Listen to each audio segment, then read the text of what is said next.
Hello dear student, आपका जे YouTube channel पर स्वागत है। आगे हम वर्कशीट 42 हल करेंगे क्लास 10 इंग्लिश वर्कबुक के लिए। यहाँ पर क्या है, पैराग्राफ राइटिंग सीख पाएंगे हम। और यहाँ पर एक पिक्चर दिखाई गई है। इसमें क्या है, अभी बहुत से लाइन लोग हैं, वो लाइन या क्यू में लगे हुए हैं। उच्च माध्यमिक विद्यालय लिखा हुआ है सरकारी स्कूल में। तो ये क्या है, अभी किसका पैराग्राफ लिखना है, अभी चित्र को देखकर हमें बताना है। देखो, look at the flowing picture carefully. इस पिक्चर को सावधानीपूर्वक देखिए and write a paragraph in 100 words and give it suitable title to the paragraph. और आपको सुटेबल टाइटल भी देना है इसका, ये किसके बारे में है। तो हम क्या लिखेंगे अभी, एन इलेक्शन सीन। ये क्या भी एक चुनाव दृश्य है, इसमें व्यक्ति क्या है, वोट डालने के लिए खड़े हुए हैं।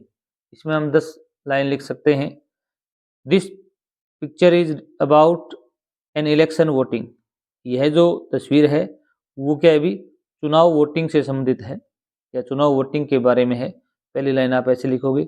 2 नंबर आप लिख सकते हो, the voting process is going on in government school. यहाँ विद्यालय का नाम भी लिख सकते हो, राजकीय उच्च माध्यमिक विद्यालय। यह जो वोटिंग प्रोसेस है वो सरकारी विद्यालय में हो रही है। आगे लिख सकते हो, people are standing in queue for voting. लोग हैं वो लाइन में खड़े हुए हैं। इन क्यू, क्यू वन क्या होती है, लाइन में खड़े हुए हैं किसके लिए भी, फॉर वोटिंग, वोट डालने के लिए। आपने ऐसा दृश्य जरूर देखा होगा कभी।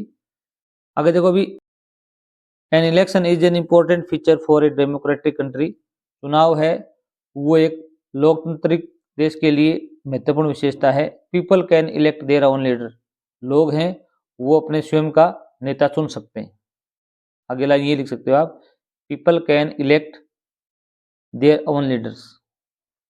आगे लिखोगे आप, वंस, एक बार, I also went to polling station for vote.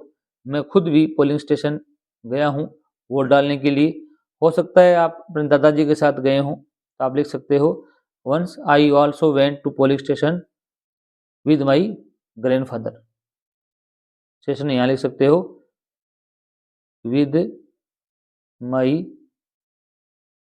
Grandfather या ग्रैंड मदर, दादाजी और दादाजी के साथ गया हूँ।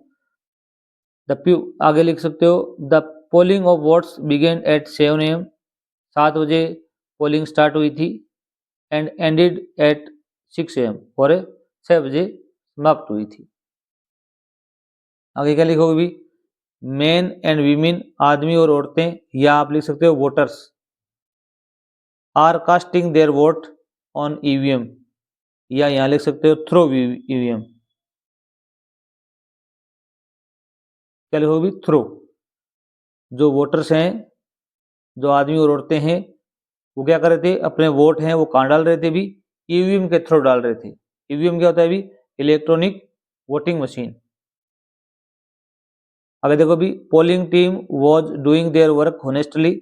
जो पोल डलाने के लिए जो टीम आई हुई थी व्यक्तियों की, वो अपना कार्य बड़ी ईमानदारी से कर रही थी।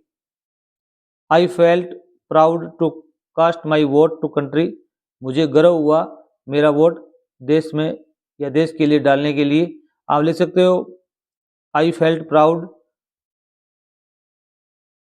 To cast my grandfather's vote. मैं बहुत गर्व महसूस किया जब मैंने मेरे दादाजी के साथ में खड़े होकर वोट डलवाया दादाजी से। हो सकता है दादाजी के अभी असक्षम है, तो आप साथ जा सकते हो। So we should cast our vote for country. इसलिए हमें अपने देश के लिए क्या देना चाहिए, भी वोट देना चाहिए। या सेम की सेम लाइन लिख सकते हो, I felt proud to cast my vote to country.